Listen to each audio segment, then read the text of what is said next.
Hello. I have a feeling that I might get some flack from my liberal viewers today, but it's something I needed to say.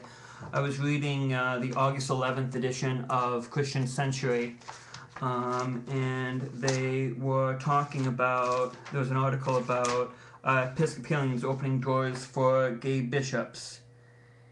And retired Bishop Barbara Harris, the first female bishop ordained in the Anglican Communion, said, "If you don't want GLBT folks as bishops, don't ordain them as deacons. Better yet, be honest and say, we don't want you. You don't belong here, and don't bestow on them the sacrament of baptism to begin with," she said to applause.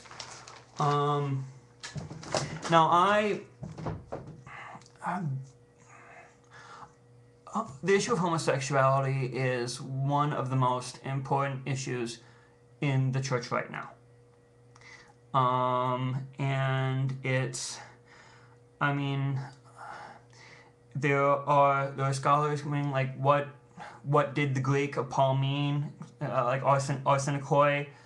Was it about cultic prostitution? Was it more about ritualized sex, idolatrous sex? Or was it more about promiscuity? Or is it just like homosexuality, lying with a man, with another man, is bad? And I don't know. I'm trying to pray. I'm trying to read the Bible. I don't know. I do know for absolute certainty that promiscuity is sinful. Sex without love, sex without the bonds of marriage, sex is supposed to be a gift to make two people who are married, who are in love, that much closer. It's not supposed to be corrupted. And so that's why sometimes when liberals say that homosexuality, Paul was not describing modern monogamous homosexuality. He was not describing like people who would live together for 20 years for the rest of their lives. And sometimes I buy that. And sometimes I think it is better, as Paul said, it is better to be married than to burn with lust. So if these, and we're all sinners, but if they can be with just that one person for the rest of their lives and not have like random sex, not have all this like fornication, the back alley, all the stuff that most people think is the homosexual lifestyle. And then I sometimes think that then maybe like gay marriage would be good because it will just be them two together and keep them out of this indiscriminate pleasures of the flesh sex thing. But then they always mention GLBT or LGBT, gay, lesbian, bisexual, transsexual community. And I'm sorry. I'm going to come off as judgmental here, but I cannot. Even if I can say if it's homosexuality is not a choice, that you were born that way. It's something like hardwired in your brain. And a lot of the cultic prostitutes and stuff, it was more about money and power, effeminate men and effeminate boys. That it's more about a committed relationship between two men or two women. But bisexuality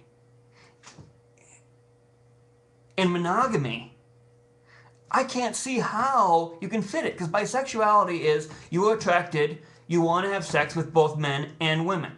Both like for me it would be both women, the opposite sex, and men. And you can't be monogamous that way unless you live in like a science fiction universe and your partner changes genders. And so this is kind of, if it's about monogamy, if it's about then you really have to say bisexuality is wrong. It's experimental. And experimental is toying on is the pleasures of the flesh. It's not with the heart. It's just like, I mean, experimenting with drugs, experimenting with other things that are bad for you. And it hurts them because it detracts from what they say, that homosexuality is not a choice. And I mean, and they say that basically there is a choice. Stay celibate, be able to never be able to have a life partner, someone to grow old with, someone to take care of you, that you just remain celibate for most of your life. Or you deny who you are, and you eventually become self-loathing, and you might kill yourself, you might do all sorts of things. But when you include bisexuality, when you accept bisexuality as acceptable, it's like the experimental. And it's not, you lose the thing it's about monogamy, it's about love. And it bugs me. And it just, I mean, sometimes I think on this issue, I mean, it would be so much easier to be either on the fundamentalist side or the liberal side. And I mean, some people might say I'm lukewarm on this issue, but I'm not lukewarm. I'm moderate, but I'm very passionate about this issue.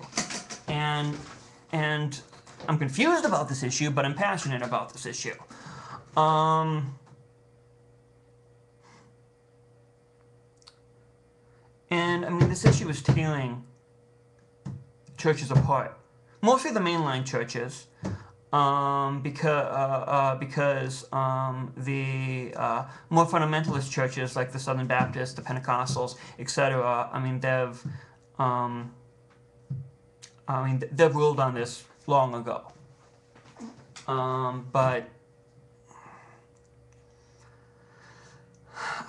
I really, I mean, that's one thing that bugged me. I mean, I got in trouble when I was at MATC the first time, back in the late 90s. There was a poster, like the top 10 reasons to come out for National Coming Out of the Closet Day. And one said, like, queef is what's for dinner, which I think is some kind of like sexual euphemism for anal sex or something like that. And someone wrote underneath it, like, I don't remember the exact words, but it was very hateful, like, you die, you stupid fag, or something like that. And I vandalized the poster. And I mean, it was a connection. It was like this, like, if all you want is to be like us and just to have a mortgage, it has to be about monogamy, and it has to be about personal responsibility. And it just, bisexuality is not personal responsibility. Bisexuality is not monogamy. Bisexuality is experimentation. Bisexuality is lost. And I know I'm probably gonna get a lot of people upset with this, but it's something I've been really feeling, and it hurts your cause. I mean, if you are in the right, it hurts your cause, and it makes people who are more moderate, like myself, doubt that your cause is in the right. Well, God bless you.